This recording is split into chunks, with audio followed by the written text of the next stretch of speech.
જય શ્રી કૃષ્ણ, રાધે રાધે.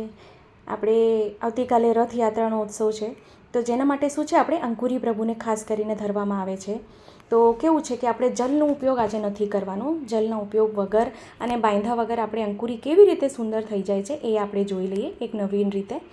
તો અહીં શું કરીએ, એક શ્રીફળ લીધું મેં. શ્રીફળ એટલે સેજ મોટું લેવાનું અને શ્રીફળને આવી રીતે વચ્ચેથી તોડવાનું, એટલે આડાવડું ન તૂટે એવી રીતે ધ્યાન રાખવાનું, બરાબર. એનું જલ કાઢી લીધું અને 3 ચમચી મગ લીધા છે મેં. તો હવે શું કરવાનું, એમાં પહેલાં આપણે મગને સરખા લૂછી લેવાના આપણે, બરાબર. કપડેથી, કોટનનું કપડું હોય ને એનાથી લૂછી લેવાનું. અને જે એક ભાગ લીધું નારિયેળનું, એમાં નીચે નારિયેળનું જલ પધરાવ્યું અને ઉપરથી મગ આમાં પધરાવી દીધા. હા, મગ ડૂબે ને એટલું આમાં જલ કરી દેવાનું. મગ સરખુંમાં ડૂબી જવું જોઈએ. કારણ કે નારિયેળ તોડવાનું શા માટે કહું છું, એકદમ સરખું તોડો કે આપણે જો તોડ્યું વચ્ચે તો આવી રીતે તૂટે સરસ, તો શું છે, આખું પેક થઈ જાય ફરીથી. પછી પાછું આવી રીતે કરી દેવાનું, ધ્યાન રાખવાનું. મારાથી પછી ખુલ્લું થઈ ગયું હતું, તો આવી રીતે જો નીચે પડી જાય છે, એટલે થોડુંક એવી રીતે તોડીએ આપણે તો શું છે, છૂટું ન પડે. તો આવી રીતે આમાં મગ ભરીને પછી ઉપરથી એને સરખું બંધ કરી દેવાનું આવી રીતે. જો આપને લાગે તો આપ દોરો અહીં બાંધી દો, તો શું છે, ખુલે નહીં શ્રીફળ. પણ એમાં જલ બરાબર હોવો જોઈએ, જે આપણે શ્રીફળનું જલ છે ને સરખું હોવું જોઈએ.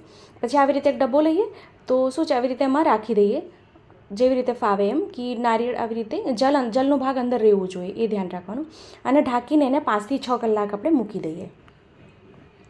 તો 5 થી 6 કલાકમાં શું છે, મગ છે ને સુંદર ફૂલી જશે.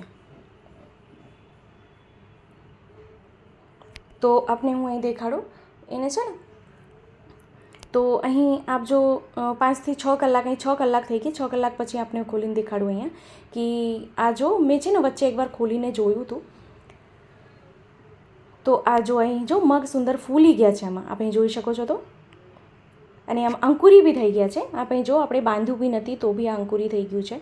આપણે પલાળ્યા બી નથી, ખાલી આપણે શ્રીફળમાં જ રાખ્યા હતા. હવે શું કરીએ, એક ડિશમાં કાઢી લઈએ અને પછી એને શું કરવાનું, હજી વધારે અંકુરી કરવું હોય ને તો એને એક ડબ્બામાં ભરી દેવાનું. હવે ડબ્બો કેવો હોવો જોઈએ, એરટાઈટ ડબ્બો. એટલે છે ને આપણે બાંધવાની કોઈ જરૂરત નથી, બાંધ્યા વગર બી સુંદર અંકુરી થઈ જાય. તો આવી રીતે એક ડબ્બો લીધો, ડબ્બામાં એને ભરીને આપણે એરટાઈટ ડબ્બામાં ભરીને 5 થી 6 કલાક ફરીથી એને મૂકી દઈએ. આમ તો જો આપણે ઓવરનાઇટ રાખી દઈએ ને તો ખૂબ સુંદર એકદમ અંકુરિયામાં આવી જાય છે. તો અહીં છે ને મેં ફરીથી 5 કલાક રાખી દીધું હતું.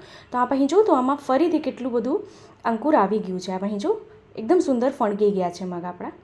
તો આવી રીતે વૈષ્ણવ ખૂબ સરળ અને સુંદર છે, ઇન્સ્ટન્ટ છે અને કંઈક નવું છે. આપ જલનો ઉપયોગ કર્યા વગર કે બાંધ્યા વગર બી આવી રીતે આપ મગની અંકુરી તૈયાર કરી શકો છો શ્રી પ્રભુને ભોગ ધરવા માટે થઈને. તો આપણે ફરીથી મળશું નવા વિડીયો નવી સામગ્રી સાથે. ત્યાં સુધી આપ સૌને મારા જય શ્રી કૃષ્ણ.